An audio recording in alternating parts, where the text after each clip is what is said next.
സാംസങ്ങിൻ്റെ Samsung F34 5G എന്ന പുതിയൊരു സ്മാർട്ട് ഫോൺ ഇന്ത്യൻ മാർക്കറ്റിൽ ലോഞ്ച് ചെയ്യാൻ പോകുന്നുണ്ട്. ഈ ഫോണിൻ്റെ ഇന്ത്യയിലെ ലോഞ്ച് ഡേറ്റ് ഇപ്പം ഒഫീഷ്യലായിട്ട് തന്നെ കൺഫേം ആയിട്ടുണ്ട്.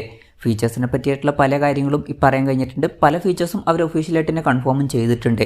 ഈ ഒരു വീഡിയോയിൽ നമ്മൾ നോക്കാൻ പോകുന്നത് സാംസങ് F34 5G എന്ന ഫോണിനെ പറ്റിയിട്ടാണ്. ആദ്യം നമ്മൾ ഫീച്ചേഴ്സും കാര്യങ്ങളൊക്കെ നോക്കുകയാണെന്നുണ്ടെങ്കിൽ 6.5 ഇഞ്ചിൻ്റെ ഫുൾ HD+ ഡിസ്പ്ലേ ആയിരിക്കും ഈ ഫോണിൽ വരിക. അമോലെഡ് ഡിസ്പ്ലേയും കാര്യങ്ങളൊക്കെ ഇതിൽ വരുന്നതായിരിക്കും. അതുപോലെ തന്നെ ഡിസ്പ്ലേയിൽ 120 ഹെർട്സിൻ്റെ റിഫ്രഷ് റേറ്റ് സപ്പോർട്ട് ചെയ്യുന്നതായിരിക്കും. ഫോണിൻ്റെ ഫ്രണ്ടിൽ ലേറ്റസ്റ്റ് ആയിട്ടുള്ള പഞ്ചോൾ ഡിസൈൻ ഒന്നും വരാൻ ചാൻസ് ഇല്ല. വാട്ടർ ഡ്രോപ്പ് നോച്ച് ഡിസൈനുള്ള നോച്ച് ആയിരിക്കും ഈ ഫോണിൻ്റെ ഫ്രണ്ടിൽ വരിക. ഫോണിൻ്റെ പീക്ക് ബ്രൈറ്റ്നസ് വരിക 1000 നിറ്റ്സ് ആയിരിക്കും. ഫോണിൻ്റെ ഫ്രണ്ടിൽ ഗൊറില്ല ഗ്ലാസ് 5ൻ്റെ പ്രൊട്ടക്ഷനൊക്കെ വരുന്നതായിരിക്കും. പിന്നെ വിഷൻ ബൂസ്റ്റർ എന്നുള്ള ഫീച്ചറും ഇതിൽ വരുന്നതായിരിക്കും. അപ്പോൾ ഡിസ്പ്ലേ ഒക്കെ കുറച്ചും കൂടി ബെറ്റർ ആവേണ്ടതാണ്. ഇക്കാര്യങ്ങളൊക്കെ ഇപ്പം ഒഫീഷ്യലായിട്ട് തന്നെ അവർ കൺഫേം ചെയ്തിട്ടുണ്ട്. ഈ ഫോണിൽ side mounted finger print sensor വരാനാണ് സാധ്യത. ഈ ഫോണിൻ്റെ ഇലക്ട്രിക് ബ്ലാക്ക് അതുപോലെ തന്നെ മിസ്റ്റിക് ഗ്രീൻ എന്നീ കളർ വേരിയൻസ് ആയിരിക്കും ഇന്ത്യൻ മാർക്കറ്റിൽ ലോഞ്ച് ചെയ്യുക. പ്രോസസ്സറിൻ്റെ കാര്യം പറയുകയാണെന്നുണ്ടെങ്കിൽ ഒഫീഷ്യലായിട്ടുള്ള കൺഫർമേഷൻസ് വന്നിട്ടില്ല. എന്നാലും റിപ്പോർട്ടുകൾ പറയുന്നത് എക്സിനോസിൻ്റെ 1280 എന്ന പ്രോസസ്സറായിരിക്കും ഇതിൽ വരിക എന്നാണ്. 5G സപ്പോർട്ടും കാര്യങ്ങളൊക്കെ ഇതിൽ വരുന്നതായിരിക്കും. ഇപ്പം 17,000 രൂപ പ്രൈസ് റേഞ്ചൊക്കെയാണ് ഈ ഫോൺ വരുന്നത് എന്നുണ്ടെങ്കിൽ ആ ഒരു പ്രൈസ് റേഞ്ചിൽ തിരക്കേടില്ലാത്തൊരു പ്രോസസ്സറൊക്കെ തന്നെയാണ് ഈ ഒരു പ്രോസസ്സർ. ഈവൻ 19,000 രൂപ പ്രൈസ് റേഞ്ചിലും വലിയ തിരക്കേടില്ല എന്ന് പറയാം, അത്രേ ഉള്ളൂ.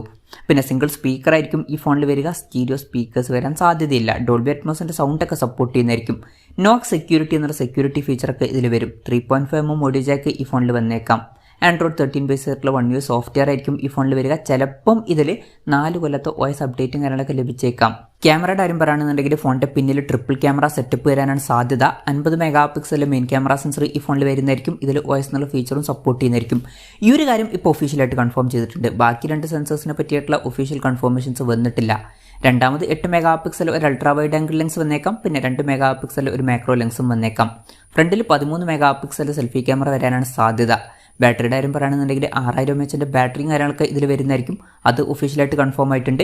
25 വാട്ടിൻ്റെ ഫാസ്റ്റ് ചാർജ് സപ്പോർട്ട് ഇതിൽ വന്നേക്കാം. Type-C ചാർജിംഗ് പോർട്ടും ഇതിൽ വരുന്നതായിരിക്കും. പിന്നെ ഫോണിൻ്റെ ബോക്സിൽ ചിലപ്പോഴേ ചാർജർ വരുള്ളൂ. ഇനി ലോഞ്ച് ഡേറ്റിൻ്റെ കാര്യം പറയുകയാണെന്നുണ്ടെങ്കിൽ August 7 ഈ സ്മാർട്ട് ഫോൺ ഇന്ത്യൻ മാർക്കറ്റിൽ ലോഞ്ച് ചെയ്യാൻ പോകുന്നത്. ആ ഒരു കാര്യം ഇപ്പോൾ ഒഫീഷ്യലായിട്ട് തന്നെ കൺഫേം ചെയ്തിട്ടുണ്ട്.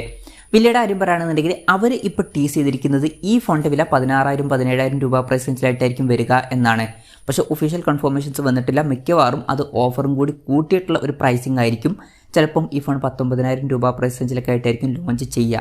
സാംസങ് M34 എന്നുള്ളൊരു സ്മാർട്ട് ഫോൺ ഓൾറെഡി ഇന്ത്യൻ മാർക്കറ്റിൽ ലോഞ്ച് ചെയ്തിട്ടുണ്ട്. മിക്കവാറും ഈ ഒരു ഫോൺ ആ ഒരു ഫോണിൻ്റെ ഒരു റീബ്രാൻഡഡ് വെർഷൻ ആയിരിക്കും. ആ ഒരു ഫോൺ ആമസോണിൽ വിൽക്കും, ഈ ഒരു ഫോൺ ഫ്ലിപ്കാർട്ടിലായിരിക്കും വിൽക്കുക. ഓഫർ കഴിഞ്ഞിട്ട് ചിലപ്പം ഒരു 16,000-17,000 രൂപ പ്രൈസ് റേഞ്ചിലായിട്ട് ഈ ഫോൺ ലഭിച്ചേക്കാം. എന്തായാലും സാംസങ്ങിൻ്റെ സാംസങ് F34 5G എന്ന പുതിയൊരു സ്മാർട്ട് ഫോൺ ലോഞ്ച് ചെയ്യാൻ പോകുന്നുണ്ട്. സാംസങ്ങിൻ്റെ ഒരു ഫോണൊക്കെയാണ് നോക്കുന്നത് എന്നുണ്ടെങ്കിൽ കൺസിഡർ ചെയ്യാൻ പറ്റിയിട്ടുള്ള ഒരു ഫോൺ ആയിരിക്കാനാണ് സാധ്യത. എന്തായാലും സാംസങ് F34 5G എന്ന ഫോണിനെ പറ്റിയിട്ടുള്ള നിങ്ങളുടെ അഭിപ്രായം ജസ്റ്റ് ഒന്ന് കമൻറ്റ് ചെയ്യുക. അതുപോലെ തന്നെ ഈ ഒരു സ്മാർട്ട് ഫോൺ ഇന്ത്യൻ മാർക്കറ്റിൽ നിങ്ങളേത് പ്രൈസിങ്ങിലാണ് എക്സ്പെക്റ്റ് ചെയ്യുന്നത് എന്നുള്ള കാര്യം കൂടി ജസ്റ്റ് ഒന്ന് കമൻറ്റ് ചെയ്യുക.